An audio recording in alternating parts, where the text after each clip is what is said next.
When my car refused to start at a gas station off I-95, I called my wife 3 times before she finally picked up. "Madison, I'm stuck," I told her. "Battery's dead. I'm 40 minutes out. Can you come get me or bring the jumper cables?" There was noise behind her. Laughing. Music. Someone clinking glasses. She sighed like I had interrupted a meeting with the president. "Ethan, I'm kind of busy."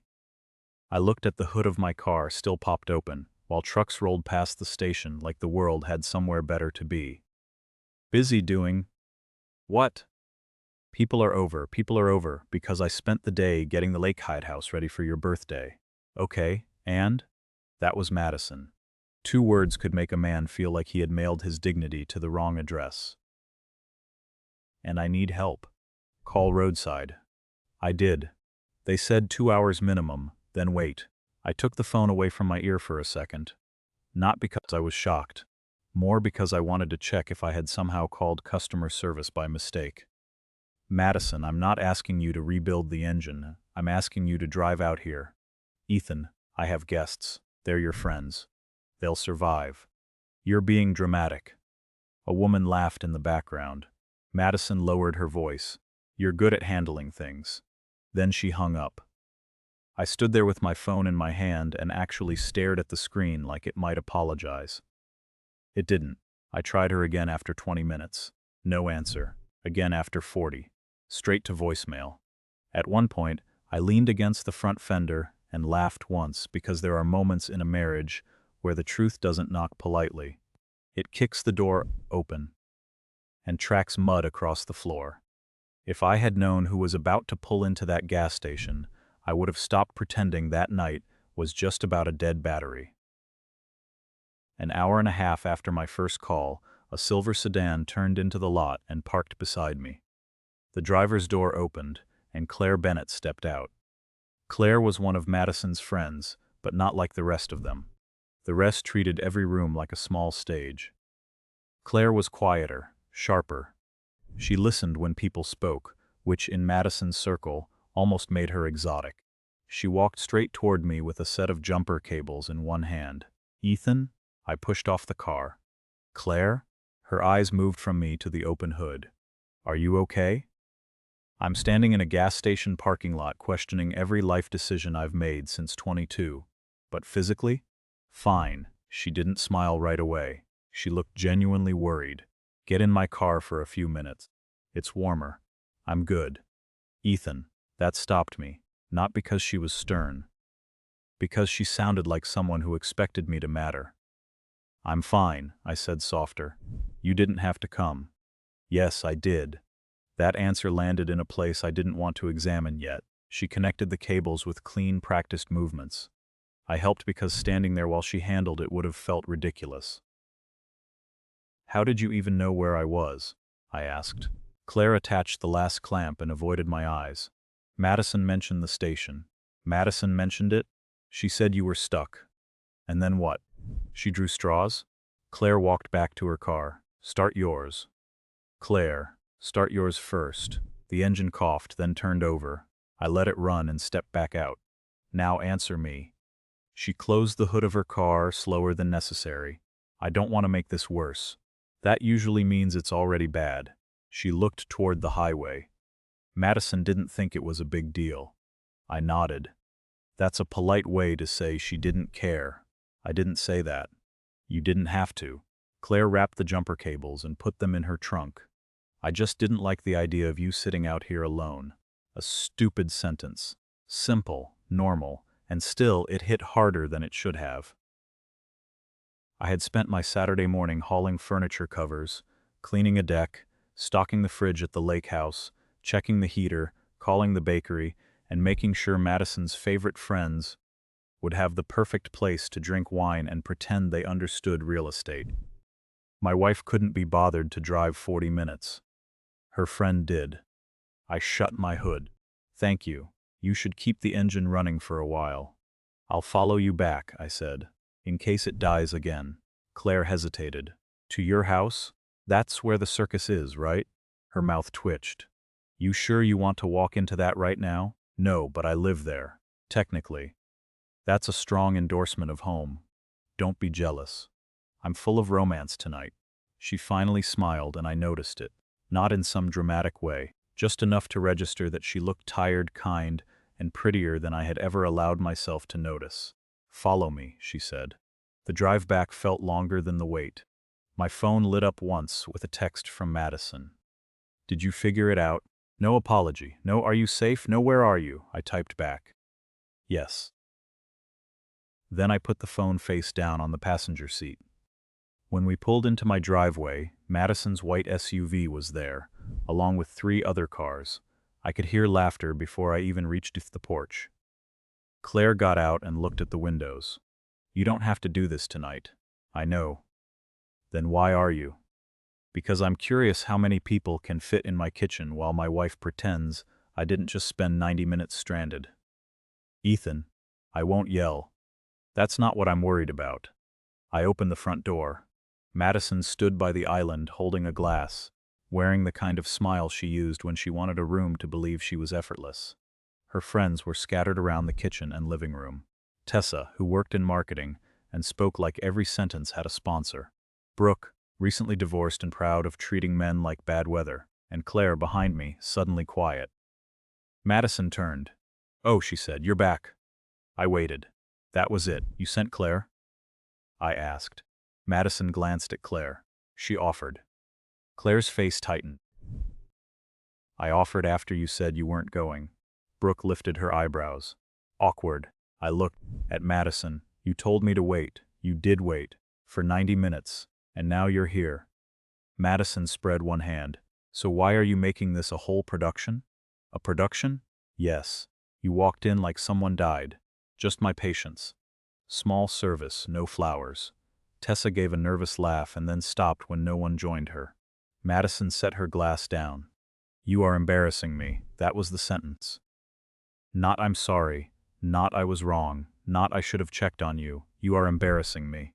I looked around the kitchen I paid for, at the food I had ordered, at the women drinking wine on a night built around my wife's comfort, and for the first time in a long time, something inside me stopped negotiating. I nodded once. Good to know. Madison frowned. Where are you going? Out. You just got home, and somehow I'm already over it. I turned and walked back outside. I heard Madison say my name, sharp and annoyed, but Claire was the one who followed. Ethan. Wait. I reached my car and opened the door. Claire, you don't have to clean up her mess twice tonight. I'm not cleaning up anything. Then what are you doing? She stood by the passenger side, arms folded, making sure you don't drive angry on a bad battery. I'm not angry. She gave me a look. Fine, I said. I'm productively disappointed. That sounds worse. It is. Comes with spreadsheets. She looked back at the house, then at me. Have you eaten? I laughed. No. I packed food for the lake house, bought food for this little Queen's Court, and personally forgot to feed the idiot doing the labor. You're not an idiot. Give me time. I've been married 3 years. She bit back a smile. There's a diner 10 minutes from here. I should have said goodnight. A clean man would have thanked her, driven somewhere alone, and let the evening cool off. Instead, I heard myself say, come with me. Claire blinked. To dinner, I added, not into witness protection. That's not a good idea. No, it's a practical idea. You rescued me, I'm starving, and I owe you food. You don't owe me anything. Great. Then let me buy dinner out of pure selfish hunger. She studied me for a few seconds. Just dinner? Just dinner. She opened the passenger door, then I'm choosing the place. You look like you'd order coffee and call it a meal. I feel seen and judged, accurately. The diner was half full, the kind of place with laminated menus and waitresses who called every man Han without making it weird. We sat across from each other in a booth near the back. At first we talked about safe things. Her work. She was a physical therapist at a rehab clinic. That explains the jumper cables, I said. That explains nothing. You have competent person energy. She rolled her eyes. That's not a thing. It is. You walked into a gas station parking lot like you had managed worse men and heavier equipment. I have. Fair.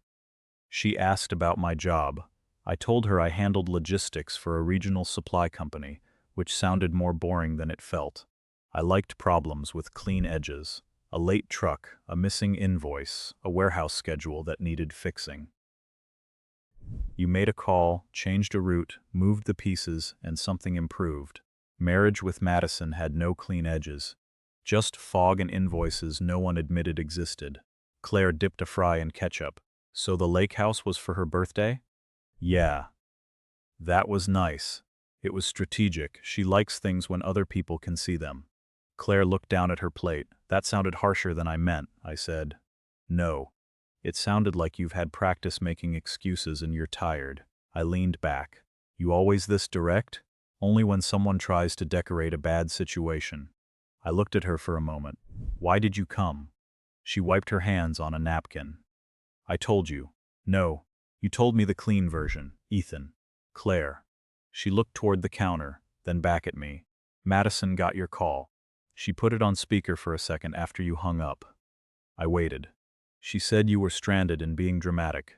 Brooke asked if she was going. Madison said, he'll figure it out, he always does. The booth seemed to shrink around me. Claire continued carefully. I asked where you were. She said the gas station off exit 74. Then she said I was making a face. What face? The one I'm probably making now. Disgusted? Concerned. That's generous. I asked if she was seriously not going. She said she wasn't ruining her night because your car was old. My car is 4 years old. I know. Good. I'd hate for my vehicle to be slandered on top of everything. Claire didn't smile this time. I waited maybe 10 minutes. I thought she would change her mind. She didn't. So I got your location from what she said, grabbed cables from my trunk, and left. Did she know? No. So you walked out of her party to help her husband? Yes. That won't go over well, I know. Why risk it? She pressed her lips together, then answered like she had decided not to insult either of us with a lie. Because you sounded calm on the phone, and that bothered me. Calm bothered you? People who know they matter get angry when they're ignored. You sounded like you were trying to make your needs small enough to be acceptable. I looked away. That one got through. I didn't appreciate it. I was trying not to start a fight. Did it work? No, then maybe you were just delaying one. The waitress came by with more coffee. I said yes even though I didn't need it. It gave me something to do with my hands. Claire watched me. I'm sorry, she said. You didn't do anything wrong, I know. I'm still sorry, that was the first spark. Not the dramatic kind people write songs about. It was worse. It was quiet. It was 2 adults sitting under cheap diner lighting while one of them said the simple thing the right person should have said hours ago. I paid the check. Outside we stood beside my car, both avoiding the obvious problem that dinner had not felt like a favor repaid. Claire folded her arms. You should go somewhere you can sleep. I have a place. The lake house? Yeah. Will the car make it? If it doesn't, I know a woman with cables. That woman may start charging. I support small business. She smiled, then looked down. Ethan, tonight was a lot. I know. I don't want to be part of something messy. You're not. I already am. There was no good answer to that because she was right. So I gave her the only clean thing I had. I'm going home to pack a bag. I'm not going home to argue. And I'm not going to make you the reason. Her eyes stayed on mine. Good. Good? Yes. If you leave, leave because you finally mean it. That sentence stayed with me all the way back. Madison was waiting in the living room when I walked in. Her friends were gone except for Brooke, who sat on the couch like she had bought a ticket. Madison crossed her arms. Where were you? Dinner? With Claire? Yes. Brooke made a small sound. Madison shot her a look, then turned back to me. You took my friend to dinner after humiliating me.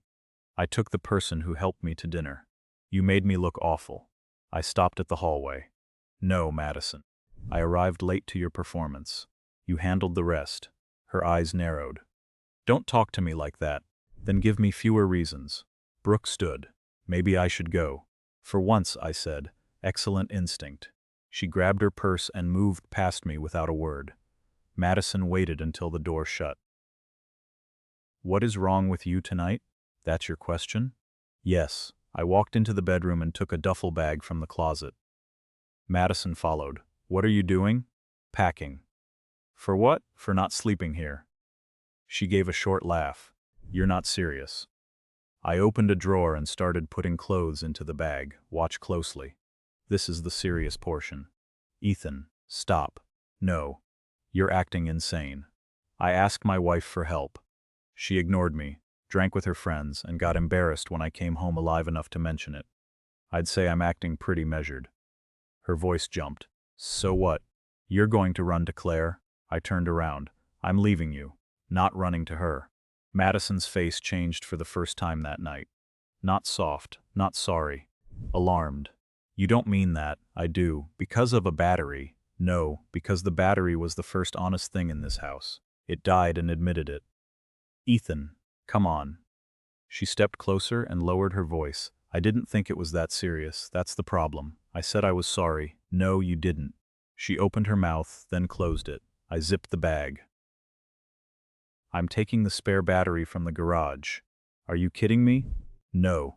Turns out I've become very interested in reliable backup. You can't just leave. I can. Watch closely again. I walked past her. In the garage, I took the spare battery, my tools, and the folder with the lake house paperwork. She stood by the door, suddenly smaller without an audience. Ethan, she said. We can talk tomorrow. We talk tonight. No, you made a scene. I made a decision. You'll come back. I put the bag in my trunk and looked at her across the driveway.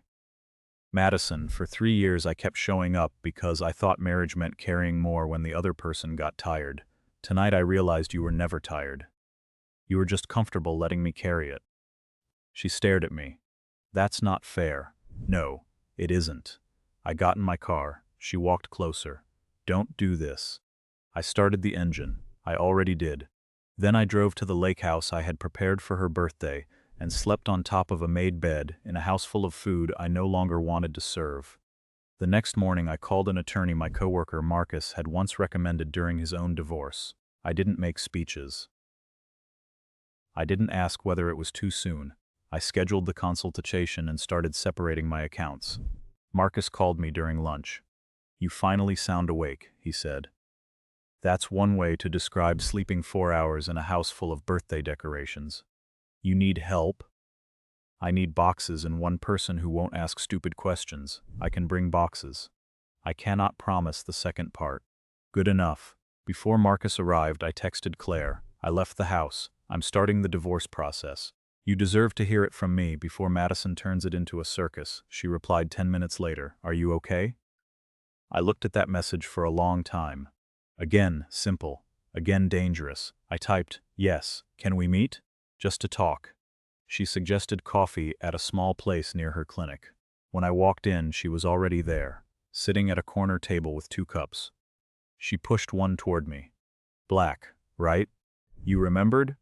You made a comment last night about coffee being an emotional support beverage for tired men. That sounds like me trying to be charming and failing. It wasn't a total failure. I sat down. That's basically a standing ovation. She smiled, but it faded quickly. You really left? Yes. Where are you staying? The lake house for now.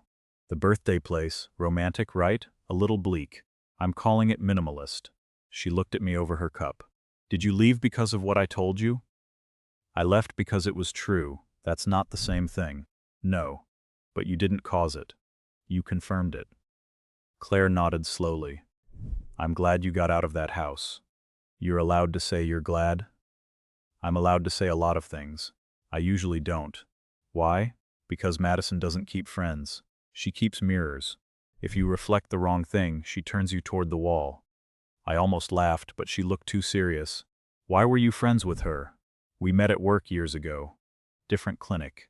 She was fun then, or maybe I confused confidence with kindness. People do that. Yeah, I said. People do. There was a pause, not awkward at first. Then it became aware of itself. Claire stirred her coffee, though she had already mixed it.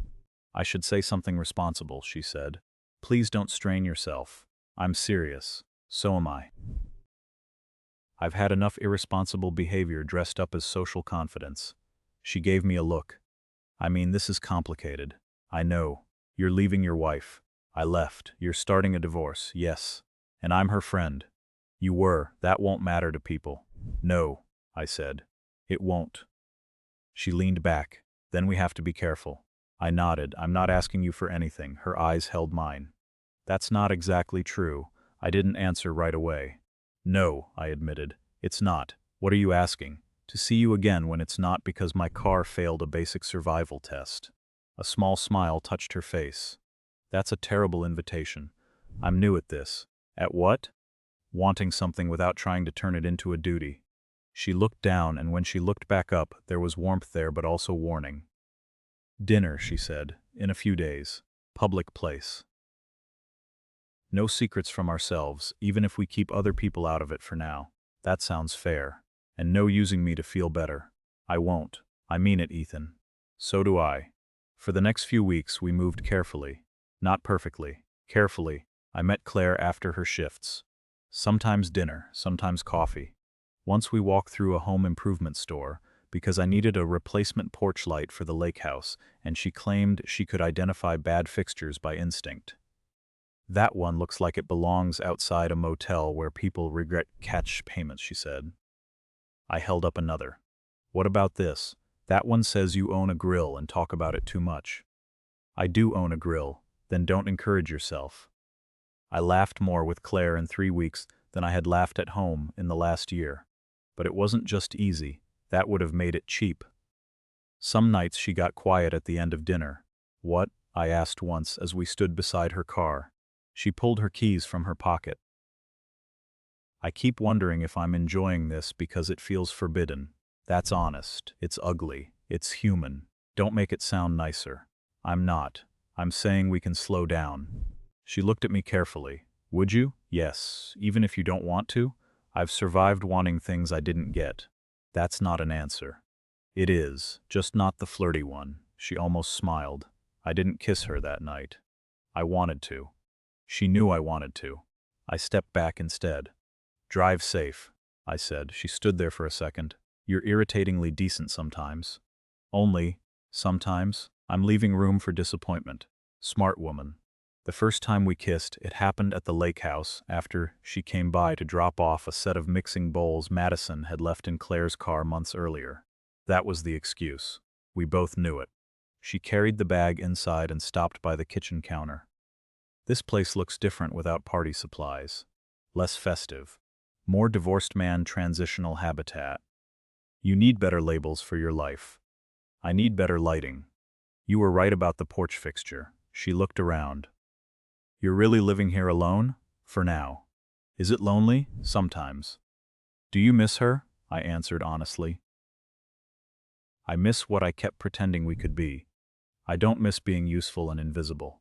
Claire's expression changed. I'm sorry. You say that a lot. I mean it a lot. She moved toward the door, then stopped. I should go. Probably. Neither of us moved.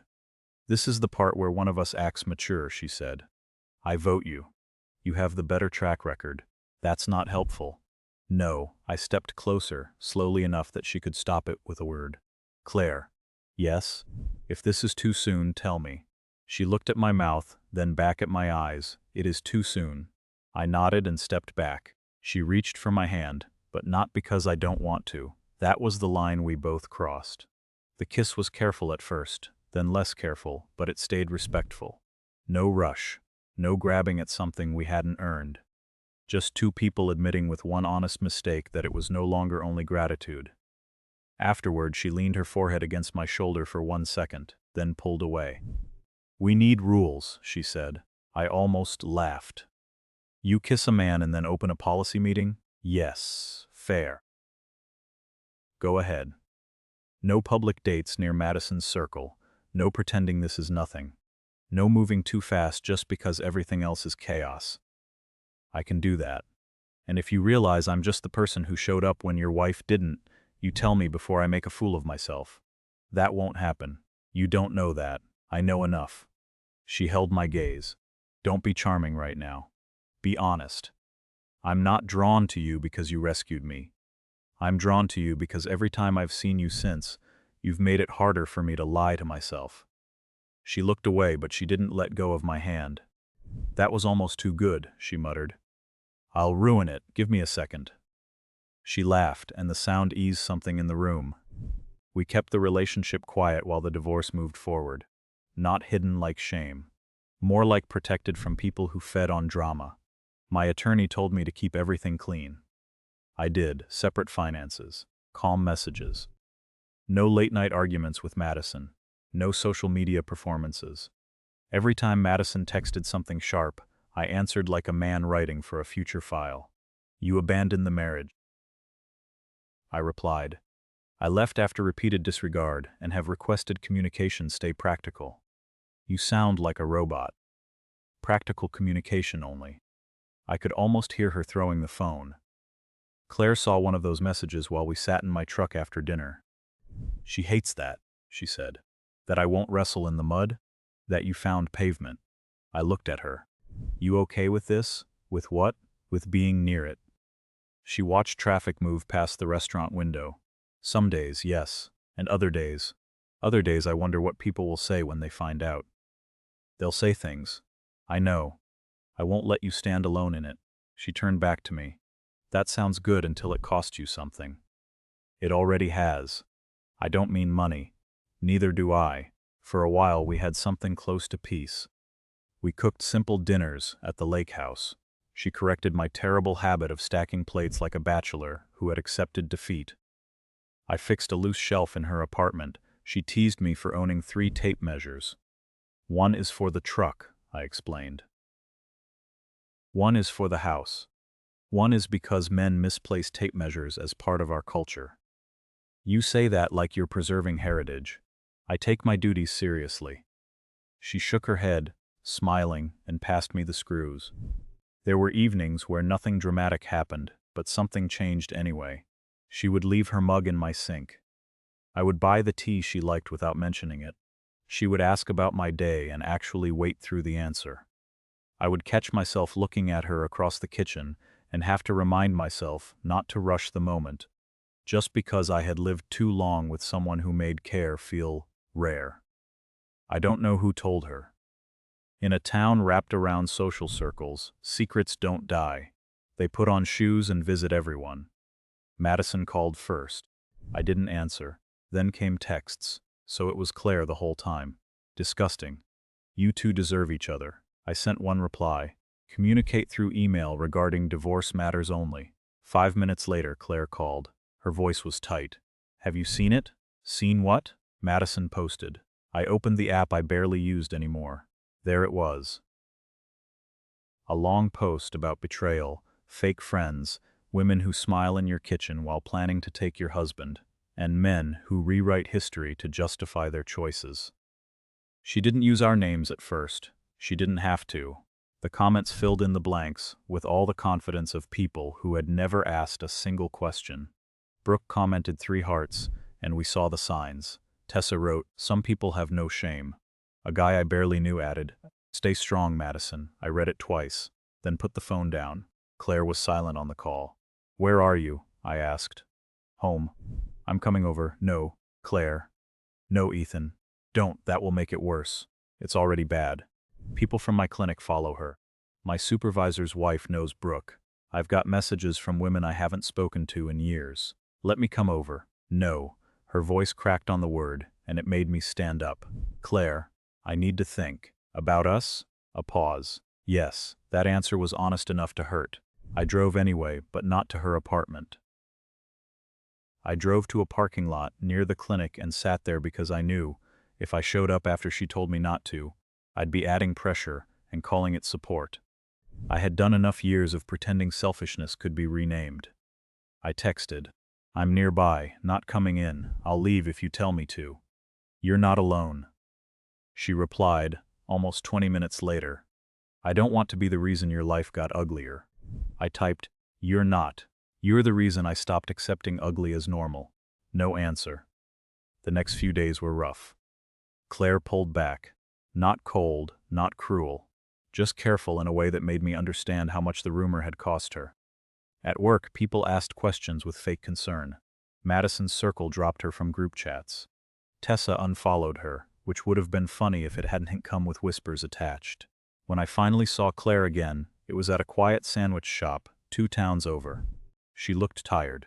"You okay?" I asked. "No. Thank you for not lying." She unwrapped her sandwich and didn't eat. My mother called me. I stayed quiet. She asked if I had really done what people were saying. "What did you tell her?" "That I helped a stranded man and somehow became the villain in a story I didn't write." "Good answer," she cried. That took the air out of me. Claire looked at me then. "I can handle people being petty. I'm not fragile. But I hate that everyone thinks I was sneaking around while you were married." "We weren't. I know that. I know you know. But do they care?" "No." She pushed the sandwich away. "Maybe we should pause." I kept my hands on the table. "Is that what you want?" "No." "Then why say it?" "Because I don't want to lose my job reputation, my friends, my family's respect, and then find out 6 months from now that you were just clinging to the first woman who treated you decently." There it was. Her fear, finally spoken in plain language. I didn't argue fast. Fast would have sounded desperate. "I can't promise people will be fair," I said. "They won't be. I can't promise this won't cost us. It already is. But I can promise you this. I won't hide behind your silence." She looked up. "What does that mean?" "It means Madison doesn't get to tell the story alone." Claire shook her head. "Ethan, don't start a public fight." "I'm not starting one. That's exactly what you'd be doing." "No, she started one when she tried to make you pay for her choices." "I'm finishing my part. I don't want you posting some angry rant." "Good. I don't do rants. I do facts. Facts still burn people. Then they should stop pouring gasoline and calling it perfume." She stared at me despite herself. "That was dramatic. I'm under stress." "It was still a little good. I'll take it." Her face softened for half a second, then tightened again. "If you do this, people will drag you too. They already can. I'm not special. I'm serious. So am I." She leaned back. "What are you going to say?" "The truth. That I was stranded. That Madison refused to come. That you came because you were worried. That I left the marriage because of a pattern that was already there. That our relationship began after I left. And that anyone blaming you is choosing a convenient lie." Claire looked down at the table. "And if I ask you not to?" That was the hardest question. I took a breath. "Then, I won't post details about you. But I will not let Madison use my silence to hurt you. I can say enough without making your life smaller." She studied me. "You'd really take the heat?" "I should have done it sooner. You were trying to keep things quiet. I was trying to keep things comfortable. There's a difference." Her eyes filled, but she blinked it away. "I don't want to be ashamed of loving you," she said quietly. That was the first time she said it. Not in the lake house. Not under soft lighting. Not during some perfect dinner.